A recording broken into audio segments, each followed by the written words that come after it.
নমস্কার বন্ধুরা, আমি শ্রাবণী।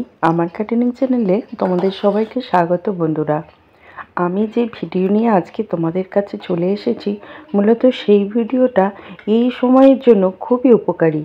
তোমাদের ছাদে যাদের কাছে অ্যাডেনিয়াম আছে, তোমরা প্রচুর পরিমাণে ফুল পেতে চাইছো, কটেক্স মোটা করতে চাইছো, তাদের জন্য আজকের ভিডিওটা কিন্তু খুবই উপকারী হতে চলেছে। বন্ধুরা, আমার ছাদে বেশ কয়েকটি অ্যাডেনিয়াম আছে। তো এই মোটা মোটা গাছকে সবগুলোকে সামনে না এনে আমি এখন এই তিনটে নিয়ে এসে তোমাদের কাছে ভিডিও করছি। যে সমস্ত উপকারী কথা আমি বলে দেবো তোমাদেরকে। তবে এই সময় তো অ্যাডেনিয়ামে জল একদমই দিচ্ছিলাম না, তার জন্য বলতে পারো টব থেকে তাড়াতাড়ি খোলা গেছে গাছগুলো।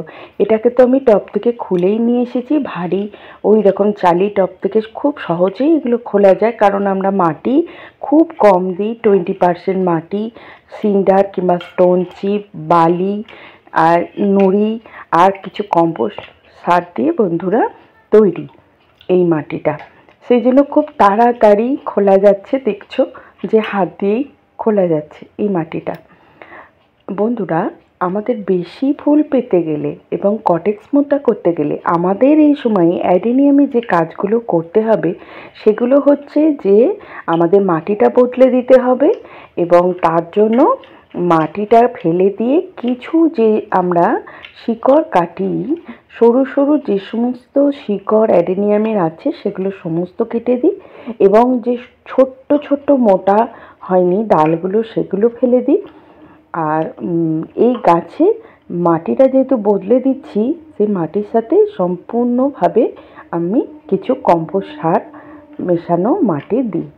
তো সেটা তো পরের কথা, কিন্তু বসানোর আগে দেখো মাটি একদম ঝুরঝুরে, কারণ মাটিতে বেশিরভাগটাই থাকে বালি, গোবর সার ছিল আর 20% মাটি ছিল, ওই জন্যই মাটিটা এত ঝুরঝুরে।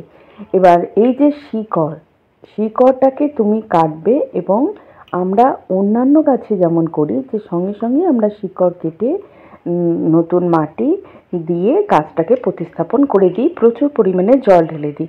কিন্তু এই গাছের জন্য, এই অ্যাডেনিয়াম গাছের জন্য ব্যাপারটা হয়ে যায় অন্য। কারণ একে এই যে চুলের মতন দেখছো যে রকম রুটগুলো আছে, ওই রুটগুলোকে কিন্তু আমাদের একটা নতুন ব্লেডে করে কেটে ফেলে দিতে হয়, একদম ব্যবহার না করা ব্লেডে করে।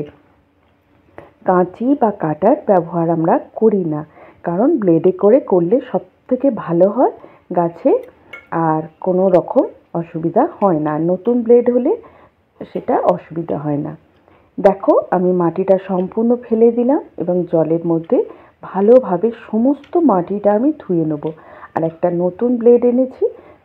দেখো, এই একদম নতুন ইউজ না করা ব্লেড নিলেই তোমার শিকড়টা খুব তাড়াতাড়ি কাটা যাবে। বন্ধুরা, এই সময়ে তোমাকে এই যে সাদা সাদা যে সমস্ত শিকড় দেখছো, ওই সমস্ত শিকড়কে তোমাদের কেটে ফেলে দিতে হবে। তবে তোমার গাছ যদি নতুন বা ছোট হয়, তুমি সেক্ষেত্রে অল্প শিকড় কাটতে পারো, বা তোমরা অনেকেই তো ছোট আছো, সেই ক্ষেত্রে শিকড়গুলো তোমরা বেশি না কাটলে হবে। কারণ প্রথমেই বলছিলাম যে শিকড় কাটতে অনেকেই কিন্তু ভয় পায়। বেশ কয়েক বছর ধরে আমি করছি এই কাজ, এবং পাড়াতে কেউ করতে না পারলে আমি তাকে শেখাইও, আমার কাছে শেখেও তারা। তাই আমার কাছে এই কাজটি একটা কি বলবো, যে আমি করি বলে অভিজ্ঞতাটা আমার হয়ে গেছে। তো বন্ধুরা, তোমরা অনেক ছোট, তো যারা ছোট দেখো তাদের জন্য আমি বলবো যে খুব কম শিকড় কাটতে পারো। তো আমি যেভাবে কাটছি, দেখো যে সাদা সমস্ত শিকড়গুলো কেটে ফেলে দিচ্ছি। দেখো, ভালো করে ক্যামেরাটা হয়তো আমি এক হাতে ধরতে পারিনি। আর আমি শিকড়গুলো কাটছি, তার সাথে সমস্ত শিকড় কেটে ফেলে দিয়ে মাটি আরও ভালোভাবে আমি ধুয়ে নেব। আরও ভালোভাবে আমি মাটিগুলো ধুয়ে নেব। দেখো আমি কীরকম শিকড়গুলো কাটলাম, এবং আরও সম্পূর্ণ আমি এই নিচের শিকড়গুলো কেটে ফেলে দেবো। আর বসানোর একটা আলাদা কায়দাও আছে, যে সম্পূর্ণটা তুমি মাটির ভেতর ঢুকিয়ে দেবে সেটা কিন্তু হবে না। আর তোমার যেমন গাছ তেমন তোমার টব নির্বাচন করতে হবে। তুমি যদি এটা যেরকম এর থেকে অনেক বড় টব দিয়ে দিলে যতটা তোমার কটেক্স, সেক্ষেত্রে কিন্তু কটেক্সটা সেইভাবে মোটা হবে না বন্ধুরা। তোমাদেরকে সেটা কিন্তু মনে রাখতে হবে। এই কটেক্সটার উপযোগী মাপ তোমাকে যেমন তোমার গাছ সেই রকম তোমার একটা টব দিতে হবে একে। আর সমস্ত ছোট ছোট শিকড় কেটে ফেলে দেওয়ার পর তোমরা কি করবে, তোমার যে পছন্দ সরু সরু ওপরের ডালও তোমরা এই সময় কেটে ফেলে দেবে। দেখো যে ধরনের এই যে সরু ছোট্ট ছোট্ট ডালগুলো আছে ওপরে, সেগুলো তোমরা কেটে ফেলে দেবে। তো যদি ছোট গাছ হয় একদমই কাটবে না, আমি বলবো যদি তোমার অনেক পুরনো বড় গাছ হয় তবেই তুমি এগুলো কাটতে পারো। আর কাটার সঙ্গে সঙ্গে তোমাদেরকে কিন্তু ফাঙ্গিসাইড লাগাতে হবে। এই গাছ থেকে একটা আঠা বার হয় বন্ধুরা। এই গাছের কিন্তু প্রচুর পরিমাণে ওই একটাই রোগ হয়, সেটা হচ্ছে ফাঙ্গাসটা ধরে যায়, ওই পচন এসে যায়। সেই পচন যাতে না এসে যায়, পচন এসে গেলে তোমার গাছটি কিন্তু সম্পূর্ণটাই পচে যাবে ওই করতে করতে। তা অবশ্যই সেখানে তুমি ফাঙ্গিসাইড দিও। সে M45 হতে পারে, সাফ হতে পারে, ব্যাবিস্টিন হতে পারে, এই ধরনের নানা রকম ফাঙ্গিসাইড পাওয়া যায়। যে কোনো একটা ফাঙ্গিসাইড অবশ্যই তোমায় দিতে হবে। এবং প্রতিটা শিকড় আমি আরও ভালো করে কাটবো বন্ধুরা। ভালো করে কেটে তোমাকে 1 ঘন্টা যদি তুমি ফাঙ্গিসাইড জলে তুমি ডুবিয়ে রাখলে। বন্ধুরা তোমাদেরকে এই সময় মনে রাখতে হবে যে ফাঙ্গিসাইড তো তোমরা দিচ্ছই, অবশ্যই যে দেখো আমি দেখাচ্ছি যে এই গাছে একটা আঠা থাকে, এই আঠাটা বেরোবার সাথে সাথেই তোমরা কিন্তু ফাঙ্গিসাইড অবশ্যই দেবে। সেই কাটা অংশে ফাঙ্গিসাইড যদি না দাও তাহলে গাছটি কিন্তু পচন ধরে, আর পচন ধরে গাছটি কিন্তু ওই ডালটি নষ্ট হয়ে যায়। যে অংশে পচন ধরবে সেই অংশ তুমি কেটে ফেলে দিয়ে সঙ্গে সঙ্গে ফাঙ্গিসাইড লাগাবে। এই গাছ এই একটি রোগেই নষ্ট হয়, বেশিরভাগ সময় পচন আসে।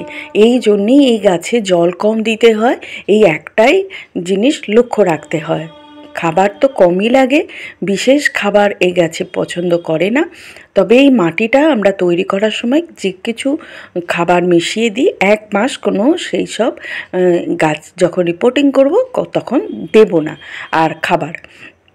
তোমাদেরকে একটা কথাই আমি জানিয়ে রাখবো বন্ধুরা, যে 1 ঘন্টা তো তোমরা ফাঙ্গিসাইড জলে ভিজিয়ে রাখলে, সেখান থেকে তুলে এইভাবে সুন্দর করে ওই ভিজে অবস্থাতেই শুকনো ফাঙ্গিসাইড নিয়ে সম্পূর্ণভাবে মাখিয়ে নিয়ে এটি ছায়াযুক্ত জায়গায় 7 দিন রেখে দেবে তোমরা।